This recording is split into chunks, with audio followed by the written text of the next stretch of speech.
You, Mike. Why is the Miracosta-Loyola match such a great rivalry? Well, thanks you guys for having us on. This is a true thrill to be here with you guys again. But I think to answer your question, Randy and Tarek, Southern California is the hotbed for boys volleyball. And you've got two perennial powers in Miracosta and Loyola High School for the last, 30 plus years. And, Loyola's the commuter school, the private commuter school, and Miracosta is the public school in Manhattan Beach.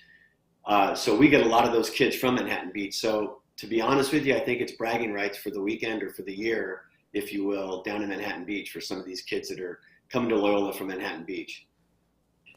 This is kind of the same question for both of you, but I'm going to start with Coach first. Coach, what makes Sean such a great player?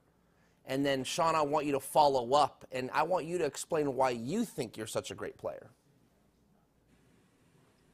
Well, Sean was special ever since I first saw him play at around 12 years old. The thing that makes him special and that stands out amongst all of his other peers is his humbleness.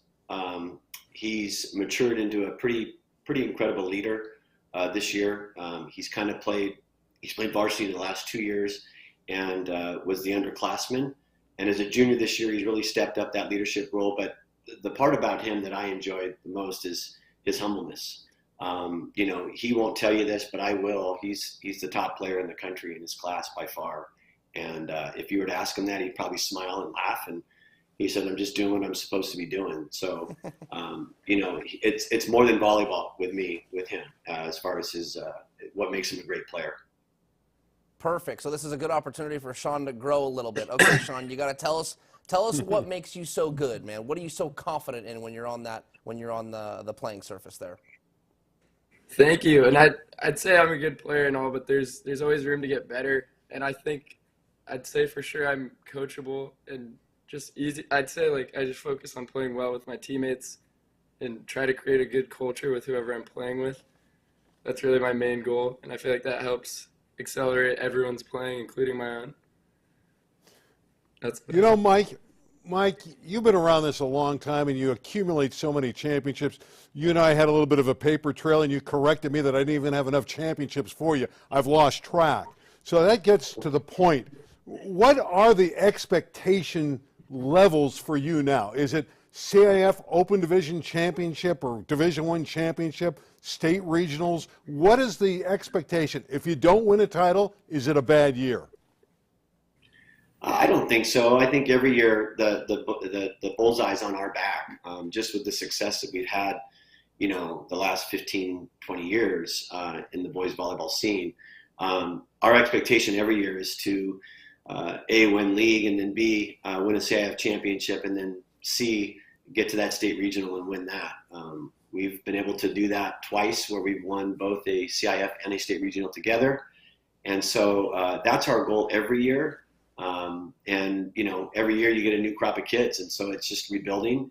The mantra that we use is basically we compare our season to building a house. It starts with laying the foundation, and then the framework, and then hopefully by CIF title night and coming home on that bus, we're going to turn that key and walk into the house that we built together.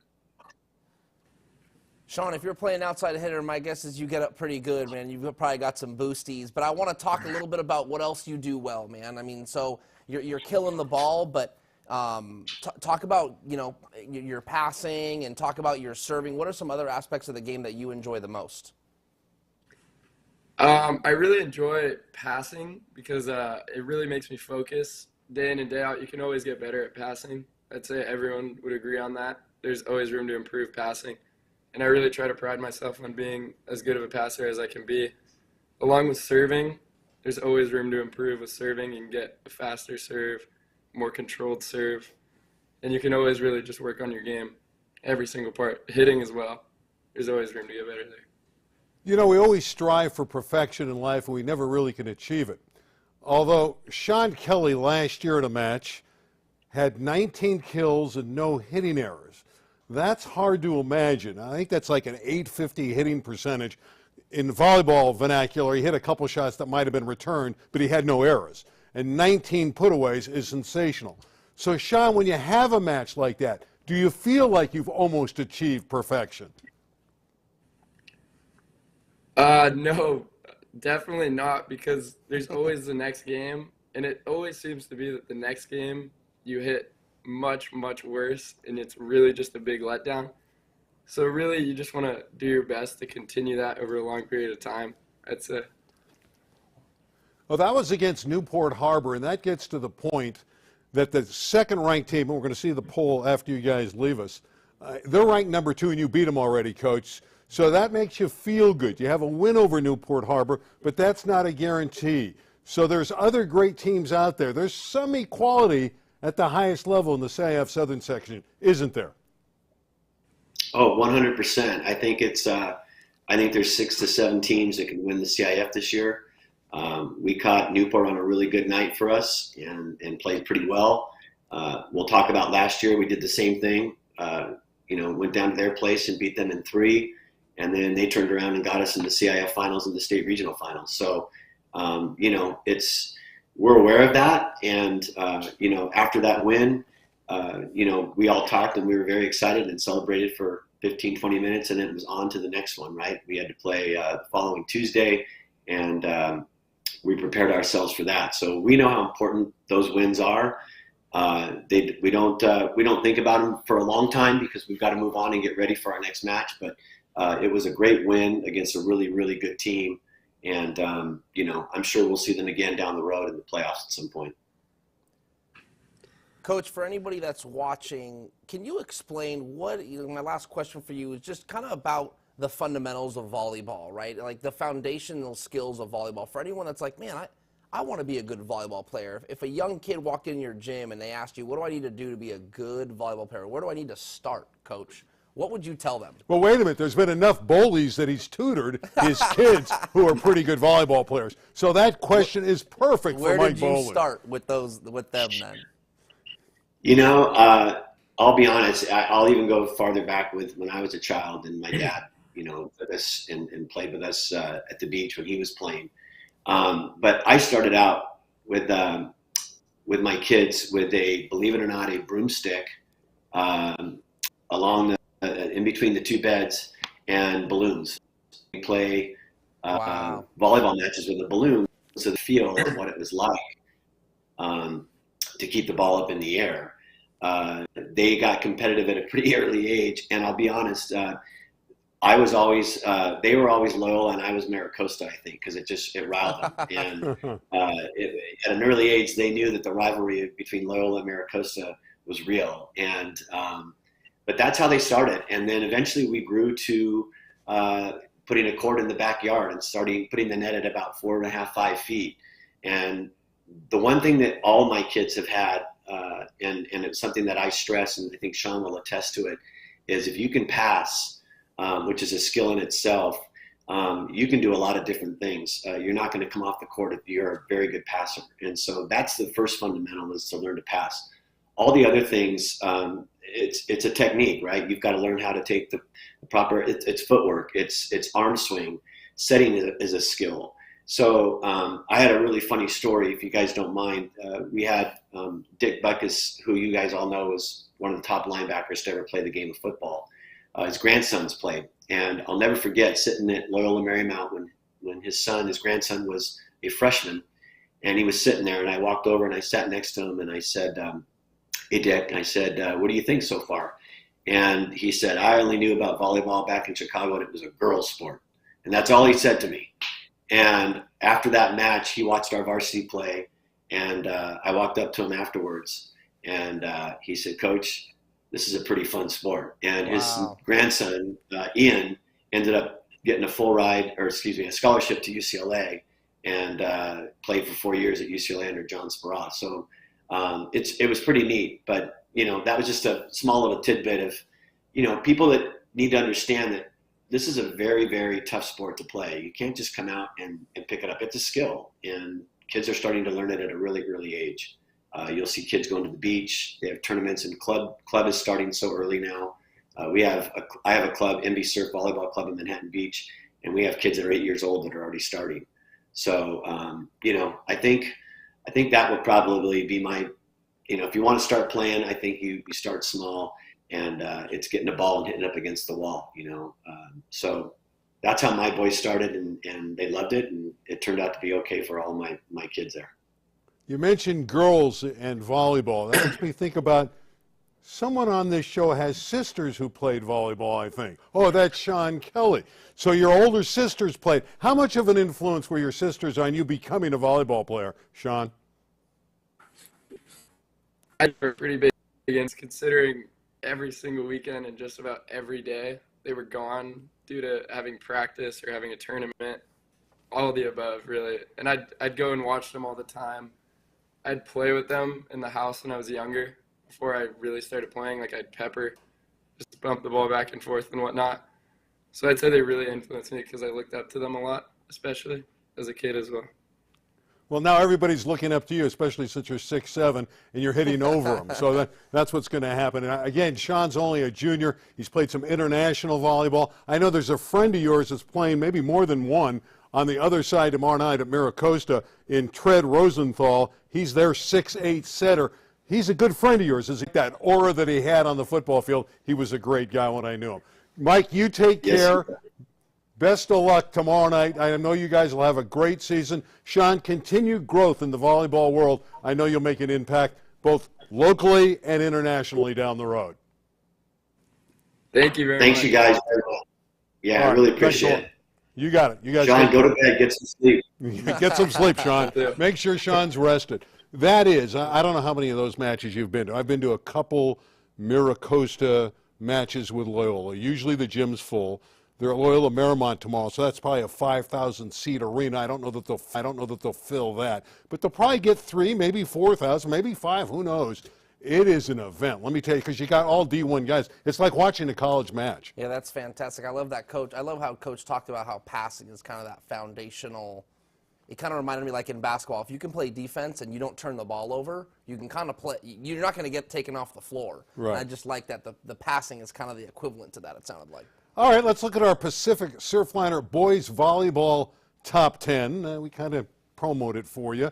Loyola is ranked number 1. That's not a shock. They should be number 1 with their win tonight over Alamany. That's good how quickly they got back home and got cleaned up for television for us. They earlier tonight disposed of Alamany quickly, and they're 16-1. Newport Harbor, who they beat earlier in the year. Beckman, Huntington Beach, and Miracosta. And you can see it's number 1 against number 5 tomorrow. And on that backside, Corona Del Mar, Servite, Mater Dei. So you got a Trinity League flavor there, along with Edison and Tesoro. That's a great group right there of the best in boys volleyball. Coach mentioned it. There's a lot of parity. I want to say he said the top 6 or 7. Anyone could really win it. So I'm sure those teams are going to be in it in the end. We're going to have a great city section boys volleyball match for you coming up April 11th. We're going to have Taft hosting Chatsworth. Chatsworth's currently number 2 ranked in the city section. Taft is in that 5-6 slot around there.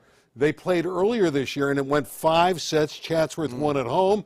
Both teams have great winning records. That should be a great match, and Taft will be looking to revenge the first loss. Sina Agassi, that's the coach over at Chatsworth. And I want to say his mentor, is it Armand Mercado? That's right, yeah. So a little bit of like master and teacher going at it in that city section duel. That will be a terrific match. We're going to be thrilled to bring you that one live, 7 o'clock, April 11th. Write that one down. City matchup, 2 terrific teams. By the way, Palisades is the top-ranked team in the LA City section in boys volleyball. We're going to step out briefly. We're going to come back, have an assortment of topics for you. But we're going to step out and hear from our friends at Pacific Surfliner. Back in 30. Southern California has always been a land of discovery. From historic gems to iconic beaches to top attractions. Let the Amtrak Pacific Surfliner be part of your journey as you explore more of the place we call home. Reconnect with the communities you love most, with the people you love most. Isn't it time you rediscovered Southern California? I love polls tonight. We just heard from the coach, Boehle, talking about volleyball, and then we saw the boys volleyball poll. let's see the baseball poll, because we're starting to get the feel now after basketball what's going on in baseball. And there's Notre Dame Sherman Oaks. Obviously, it's a school that had a powerhouse in basketball, won a state D1 title in hoops. They're top ranked, and Tom Dill's got another great team there. Got a great relief pitcher. Tarek will talk about him. He is tremendous. Well, they've got 4 amazing pitchers, one being Justin Lee going to UCLA, and they've got Levi Sterling. That's the reliever. He's got 3-4 saves already. They just keep, and we can't forget Dean West, who is their tremendous outfielder and one of the underrated hotbeds when it comes to high school talent. I know that I want to say there might be the most high school, the most Division I draft picks in the MLB draft might be from high school is in Southern California. Something like that. So I know, okay, when I say it's underrated, maybe it's not, but I always just feel by the time the spring rolls around, there's so much talent, and it's never always on display. You got to go out and find it, and there's just, and you can throw, any which direction, there's going to be some really good baseball talent. And there's baseball talent in the LA City section. Palisades That's right. we mentioned their volleyball team. Well, their baseball team's right up there amongst the best. They have a kid by the name of Mason Edwards who's been great on the mound so far. He's a USC commit, so Edwards has been big time for the Dolphins, and they've won 9 in a row. But there's another team that's won 9 in a row in the Valley, Granada Hills. They were the best team in the city, but they didn't win the championship last year. They weren't supposed to be as good this year. Correct. But suddenly the Highlanders, they've won 9 in a row. Right. That's what's been so unexpected about this year. So the last 2 years, they've won the West Valley Championship, been the #1 seed in the division, in the Open Division City final, or City playoffs, excuse me. And in both years, they've been bounced out of the first round. This year, it's like, okay, the era is over. We don't know what to expect out of the Highlanders. And here they are, 6-0 in the West Valley League. And maybe this is the team that does it. I spoke to Matt Matuzak, the coach. They have a really, really good core of senior leaders, and one being Miles Ortiz.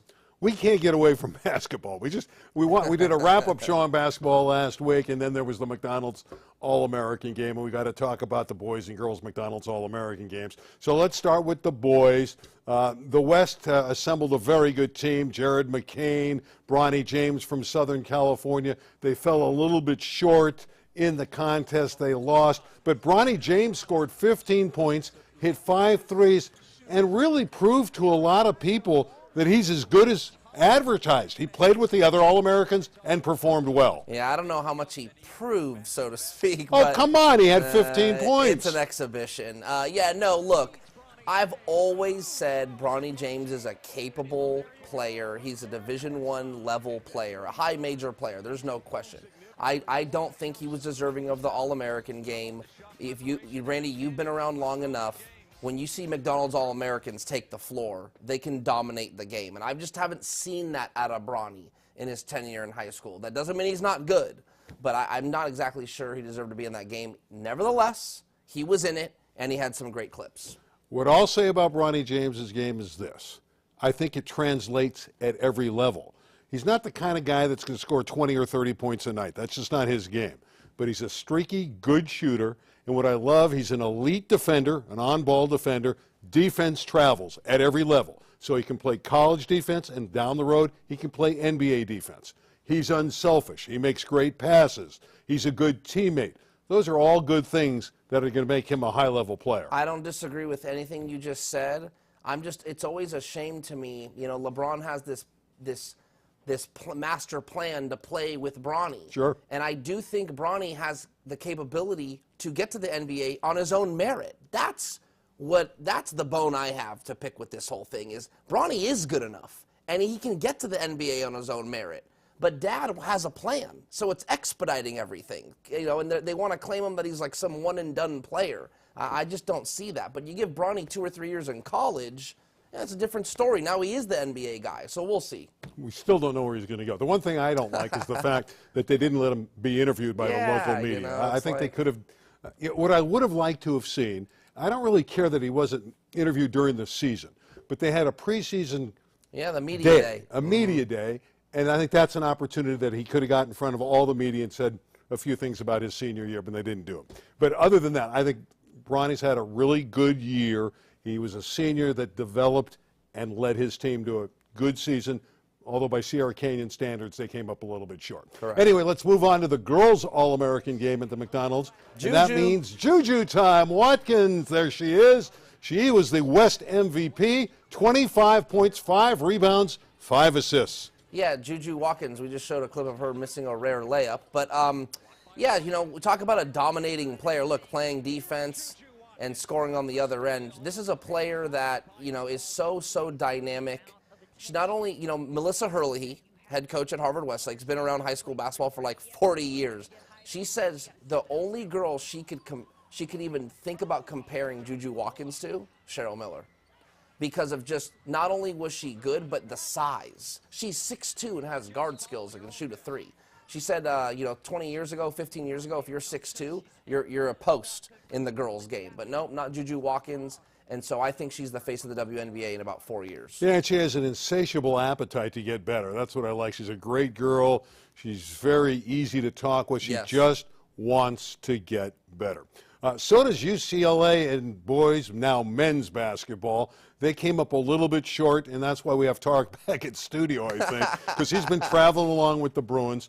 So take us back to Las Vegas. Man. The Gonzaga game was a great game, back and forth.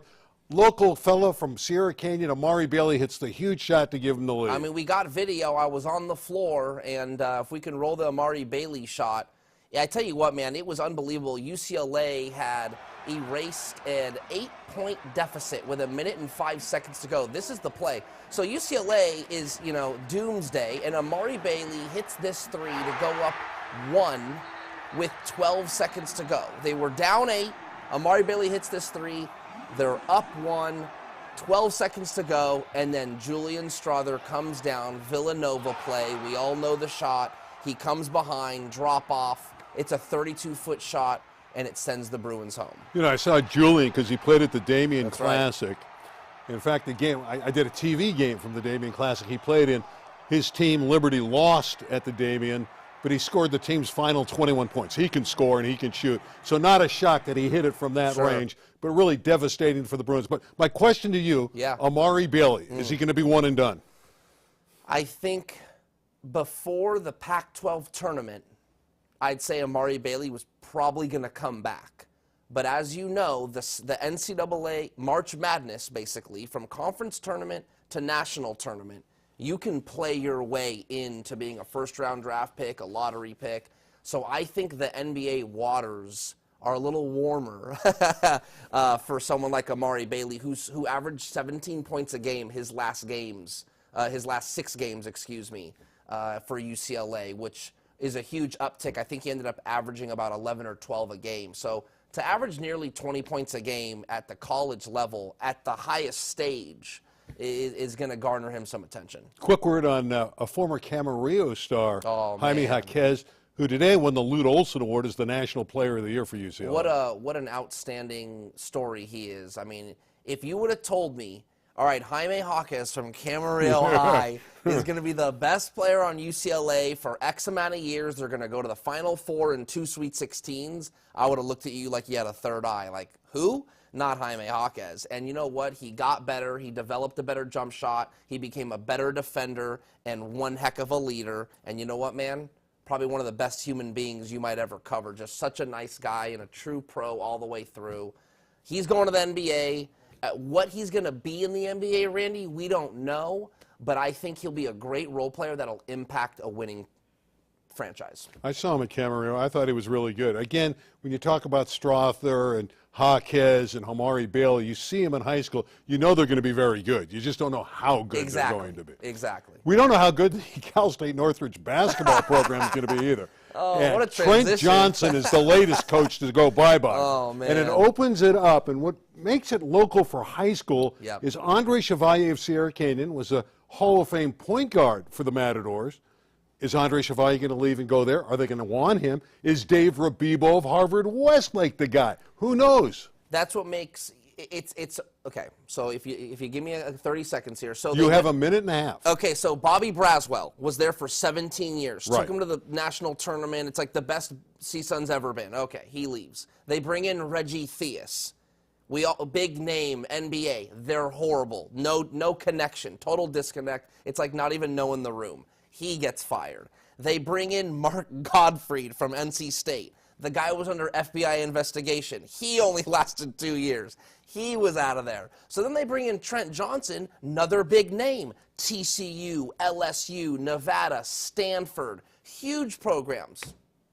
Not just, these big names aren't going to work. So the reason you bring up that local interest is because I think the local community that wants to see CSUN basketball have success knows that the program has to have local talent on it. And so when you think about local talent, you think about a coach that has local ties to the area. Why not a David Rabibo? Why not an Andre Chevalier or a local junior college coach? I'll give you one more name everyone wants to see it at the Matadors, at the Matadome, and that's Danny Sprinkle. He's now the coach at Montana State, and he used to be an assistant at CSUN. So there's some names, and they're names that resonate with the local community, which I think everyone is hoping the new AD can pull the trigger on. And you're going to be where tomorrow? I will be at St. Francis Chaminade Baseball. You're getting into the baseball season. Finally. I'm downshifting into baseball season. Yeah, it's tough. I got to admit, it's been tough for me to, I know. Basketball is so fun, and it's quite the grind. But you know what? Baseball, it's like, you get out in the afternoons, the sun's out, grass. It's like the sun's out? Yeah. What city do you live in? Something about the vibe, man. Baseball and softball, and even track and field. They're just, it keeps you busy, but they're not as rigorous.